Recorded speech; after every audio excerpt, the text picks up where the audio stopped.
안녕하세요. 뽕을 품는 이승환입니다. 오늘은 제가 이제 새만금에 대해서 좀 이야기 좀 하고 싶어 갖고 영상을 만들어 봤고요. 곧 있으면 제가 이제 라오스로 가기 때문에 아마 못 만들 것 같아 갖고 제가 한번 새만금에 대해서는 꼭 좀 말씀드리고 싶어 갖고 어, 영상을 한번 만들어 봤습니다. 그렇다고 해서 제가 뭐 새만금 홍보대사도 아니고요. 뭐 군산, 김제, 부안의 홍보대사도 아니고요. 다만 이제 제가 갖고 있는 생각에 대해서 같이 이제 공유를 하고 싶어 갖고 제가 한번 그 말씀을 드리도록 하겠습니다. 새만금은 1991년 11월 달에 이제 착공을 시작했고요. 이미 1971년도에 새만금 부지에 대해서 조사가 시작됐습니다. 그렇기 때문에 지금의 새만금의 쌍만금 방조제 그리고 그 안쪽에 이제 테마 쪽에 이제 프로젝트들이 단기간 내에 된 것은 아니고 정말 오랜 시간 동안 준비를 하고 진행이 되어 온 모습이고요. 서해안 고속도로를 타고 오면은 군산, 김제, 부안으로 내려올 수가 있는데 군산에서 새만금 방조제를 탈 수가 있고요. 그리고 이제 김제 쪽에서도 새만금 방조제로 들어갈 수가 있습니다. 또한 이제 부안에서 거꾸로 이제 군산 쪽 또는 김제 쪽에 새만금 방조제를 탈 수가 있고요. 음, 각각의 지금 새만금 프로젝트는 군산, 김제, 부안이 이제 주관이 되어 갖고 프로젝트를 진행을 하고 있는데 각각의 테마가 좀 있습니다. 군산은 이제 산업연구 쪽으로 이제 테마가 되어 있고요. 김제는 이제 농생명, 그리고 부안은 관광 레저 쪽에 각각의 지역의 테마들이 있습니다. 이 세 테마가 어우러져 갖고 큰 시너지 효과를 발휘를 하고 있고요. 특히 이제 여행을 좋아하시거나 이제 관광을 다니신 분들은 뭐 아시겠지만 그 새만금 방조제 중간에 이제 고군산 군도가 있었고 과거에는 배로 들어가야 되는 것이 이제 새만금 방조제를 통해였고 이제는 차량으로도 관광이 가능합니다. 특히 이제 고군산 군도 같은 경우는 어, 너무 그 형태가 아름답고 좋아서 많은 분들이 이제 찾는 관광 명소 중에 하나죠. 뭐 부안 쪽의 여러 해수욕장들과 관광지들은 따로 제가 설명을 드리진 않도록 하겠습니다. 어, 제가 이제 새만금을 좀 주목하고 있는데 그 주목하고 있는 부분은 이제 농업 쪽입니다. 농업 쪽에 우리나라 농업이 지금 많은 각 부분의 분들과 부서에서 노력을 하고 있어요. 세계 이제 선진 농업을 저희들도 이제 가기 위해서 그런 부분에서 새만금이라는 부분은 아주 저는 좋은 모델로 앞으로 큰 이슈가 있을 거라고 좀 보고 있습니다. 다만 우리나라에서만 이슈가 있는 것이 아니고 글로벌적으로도 아주 좋은 모습이 되지 않을까, 좋은 모델이 되지 않을까 그렇게 생각을 해봅니다. 새만금은 이쪽 방조제 안쪽으로 409 제곱킬로미터의 부지가 조성되어 있고요. 그리고 방조제 길이는 33.9 킬로미터입니다. 전주와 바르셀로나, 파리, 맨하탄보다도 넓은 규모이고요. 서울보다는 좀 작은 규모입니다. 그렇기 때문에 새만금 프로젝트는 결코 작은 모델이 아니고 사업비만 몇십 조의 비용이 발생이 됐습니다. 특히 이제 새만금에서 조금 지켜봐야 될 부분, 농업 쪽의 입장에서 봤을 때, 국제공항이 2028년도에 준공될 예정이고요. 새만금 신항이 지금 항구가 지금 조성을 준비 중에 있고요. 실질적으로 공사가 이루어지고 있습니다. 그리고 새만금 전주간 고속도로가 2024년도에 준공되고요. 그리고 이제 대하에서 새만금 철도가 30년 준공이 목표로 되어 있습니다. 농업을 얘기를 할 때 토지 부분이 제일 중요하다고 저는 생각을 하고요. 그러면 토지에서 작물을 잘 키우는 걸로 끝나야 되는 것이 아닌 물류의 이동이나 그 토지에서 생산된 작물들의 이동 경로, 그리고 진출 방향, 그리고 수로, 뭐 기후, 환경 여러 가지를 고려했을 때 새만금의 인프라 조성은 상당히 공격적이라고 저는 생각을 하고 있습니다. 지금 무슨 얘기냐면은 국제공항이 준비가 되고, 항구가 준비가 되고, 고속도로가 준비가 되고, 철도가 연결이 된다는 것은 물류의 메카가 되지 않을까. 뭐 중국 진출이라든가 아니면 동남아 쪽이라든가.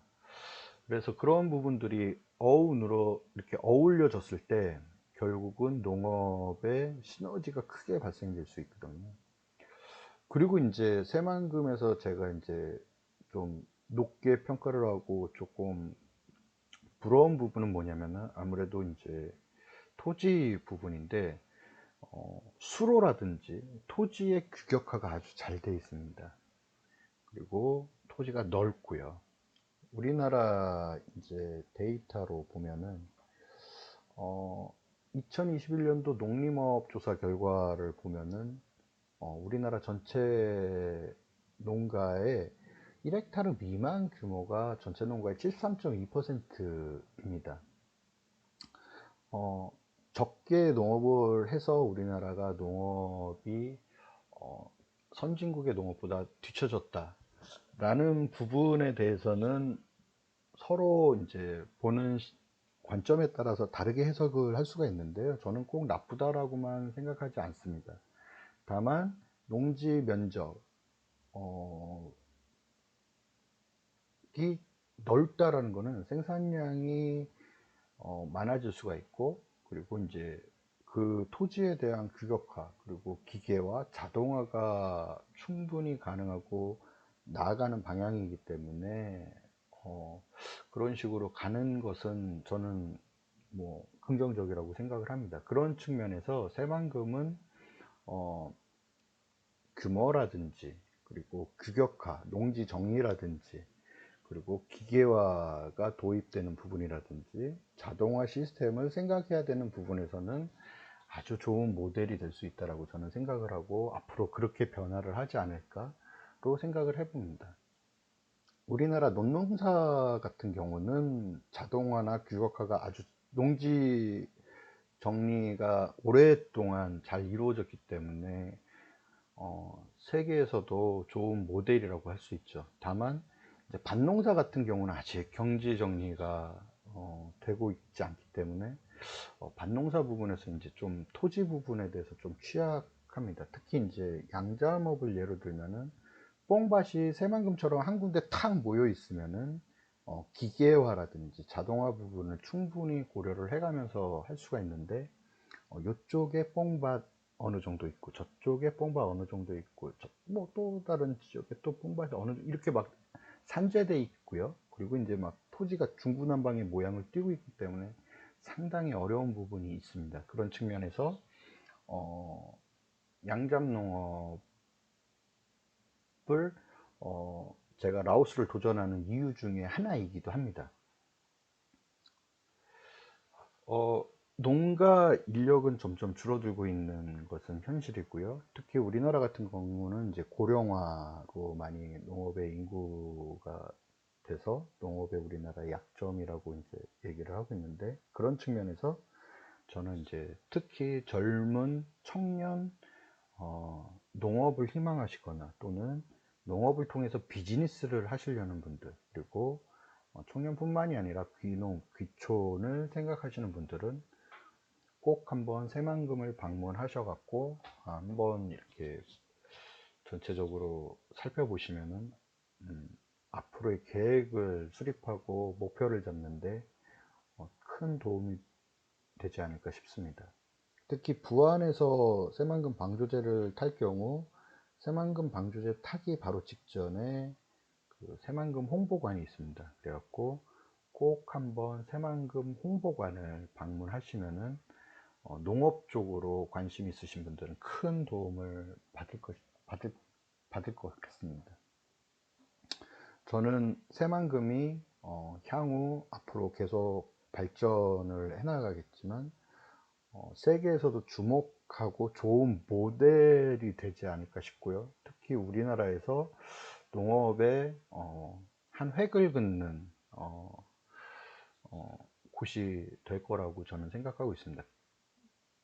그래서 저도 현재 부안에서 누에를 키우는 것은 식품 쪽으로 집중을 하고요. 그리고 이제 라오스에서 누에를 생산을 해서 양잠 산물을 생산하는 것은 바이오 원료로 저희가 집중을 하고요. 그렇게 어느 정도 저희가 라오스에서도 발전을 하고 결과가 생긴다면은 저는 꼭 새만금에 들어가기를 희망을 하고 있습니다. 그래서 그런 목표로 열심히 또 결과를 내서 새만금에 들어갈 수 있는 자격 요건 또는 뭐 역량을 키우려고 하고 있습니다. 자, 이제 농업 쪽을 좀 말씀을 드려볼게요. 양장업 중심으로 이제 조금 말씀을 드릴 건데, 특히 우리 청년농을 희망하시는 분들, 청년 비즈니스, 농업의 비즈니스 부분을 생각하시는 분들은 꼭 한번 참고하시고 많은 분들이 관심을 가져줬으면 좋겠습니다. 우리나라 농가는 2021년도 농림업조사 결과 통계청의 자료에 의하면 103만 가구입니다. 103만 가구 중에서 전체 농가의 58.4%가 전업농가이죠. 2021년도 기능성 양잠산업 현황조사 결과를 보면은 양잠농가는 220호로 정의가 되어 있습니다. 우리나라 전체 농가의 약 0.02%를 가지고 있죠. 그렇기 때문에 우리나라에서 양잠을 하시는 분들이 상당히 이제 점점 어렵고 인구수는 줄어들고, 그리고 이제 아까 말씀드렸지만 경지 규모는 우리나라에서 1.1헥타르 미만의 규모가 전체 농가의 73.2%를 차지하고 있습니다. 그리고 이제 논벼농사가 감소하고 채소 산나물 과수농가가 좀 증가하는 추세의 데이터를 좀 보여주고 있고요.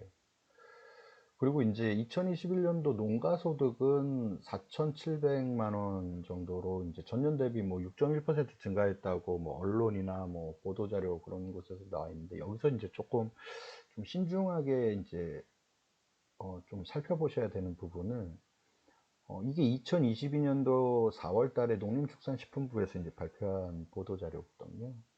근데 농가 소득이 4,700만 원이다 그래갖고 단지 수치로만 보면 상당히 뭐 농업 쪽에서 많이 이제 그 소득이 발생되지 않냐라고 생각을 할 수 있지만, 농가 소득이라는 거는 우리나라 농가는 103만 가구예요. 근데 평균 가구 원수가 2.1명입니다. 즉 다시 말씀드리면은 농가 소득 4,700만 원은 2.1명에 대한 농가 소득으로 말을 할 수가 있고요. 여기서 이제 농가 소득은 농업 소득과 농업의 소득, 이전 소득 여러 가지들이 다 합쳐진 부분이에요. 그래서 실질적인 농업 소득으로 보면은 1,200만 원입니다. 더군다나 농가 소득의 농업 소득이 1,200만 원이라는 것은 아까 말씀드린 대로 평균 가구 원수는 2.1명입니다. 이런 부분을 충분히 살펴보시면서 보시면은 귀농이나 귀촌 또 뭐 비즈니스를 생각하시는 분들이 충분히 좋은 계획을 수립을 할 수 있을 겁니다. 우리나라 농업에서 항상 얘기하듯이 농업의 감소라는 부분은 약점으로 존재를 하죠. 그렇지만 다르게 한편 또 생각을 해보면은 이거는 우리나라에서만 발생이 되는 요소는 아닙니다. 뭐 네덜란드도 마찬가지고요, 일본도 마찬가지고, 전체적으로 농업의 인구수는 줄어들고 있어요. 그런 측면에서 우리나라 농가가 인구수 대비 전체 인구의 4.28%거든요. 근데 농업인이 줄어든다는 거는 다르게 조금 다른 방향으로 저희가 생각을 해보면은 그 줄어든 만큼 기계화나 자동화 부분을 고민을 해야 되고 최적화를 생각을 하게 돼서 그쪽으로 나갈 것으로 기대를 하고 있습니다. 그렇기 때문에 네덜란드를 우리가 벤치마킹을 많이 하는데, 네덜란드, 프랑스, 덴마크, 뭐 호주 이런 국가들의 농업을 우리가 많이 살펴보고 있는데, 네덜란드의 자동화 시스템, 뭐 스마트팜 시스템, 뭐 기계화 시스템을 항상 부럽게 생각하고 있었어요. 근데 그게 우리나라에서도 충분히 가능해요. 다만 그러기 위해서는 농업 경지의 규모화라든지 또는 경지 정리가 잘 돼 있어야겠죠. 예를 들어서 내가 300평의 농사를 짓고 있는데 여기를 뭐 자동화하고 뭐 기계화해서 효율이 떨어지잖아요. 유지 비용이 더 발생이 될 수가 있겠죠. 그렇기 때문에 기계화라든지 자동화 그리고 스마트팜으로 넘어가는 거는 수순인데, 규모와 경지 면적이 정리가 잘 돼 있으면은 더 큰 시너지 효과를 발휘할 수가 있다. 그런 측면에서 새만금의 지금의 농생명 용지 같은 경우는 너무 좋은 모델이고 너무 이상적이라고 저는 생각을 하고 있습니다. 그렇다고 우리나라 농업이 선진국 농업을 추구하는 국가들에 비해서 많이 부족하냐? 그렇지는 않다라고 생각을 합니다. 물론 데이터 하나하나를 따져보면은 준비해야 될 부분이 있고요, 부족한 부분이 있을 수 있습니다. 하지만 농업이라는 거는 교과서적인 부분이 아니기 때문에 엄청난 변수가 존재를 하고요. 똑같이 누에를 A라는 곳에서 키우는 거하고 B라는 곳에서 키우는 거하고 똑같이 먹이를 줘도 완전 다르게 나오는 게 농업이거든요. 저는 그렇게 생각을 합니다. 그렇기 때문에 교과서적으로만 설명을 할 수 없고, 다만 우리나라형 농업은 존재를 한다. 우리나라만, 대한민국만 갖는 장점이 있고 단점이 있다. 그러면은 우리나라가 농업의 발전을 하려면은 뭐 새만금 프로젝트라든지 그 외에 뭐 스마트팜이라든지 아니면 자동화 부분이라든지 여러 가지로 각각의 분야의 전문가분들과 농업인들이 많이 하고 있습니다. 그래서 물론 농업의 선진국들의 모델을 보면서 계획이나 목표를 수립하는 거를 참고하는 거는 좋지만 꼭 그 나라의 모양대로 갈 필요가 없다. 농업이라는 거는 각 나라별로의 특성과 특징이 있고 최적화가 존재를 하기 때문에 우리나라만의 농업의 최적화를 찾고 그런 방향으로 발전을 하게 되면은 좋은 모델이 되지 않을까. 그런 측면에서 새만금은 한번 예의주시할 필요가 있고 관심을 가져볼 필요가 있다. 아까도 말씀드렸지만 저는 새만금에 들어갈 계획을 갖고 있습니다. 지금 당장은 새만금을 들어가고 싶어도 당연히 비용이라는 것이 발생이 하고 그런 것이 존재를 하기 때문에 들어가지는 못하지만, 준비가 되고 어느 정도 결과가 나온다라면은 꼭 새만금은 저도 도전을 해보고 싶은 곳 중에 하나예요.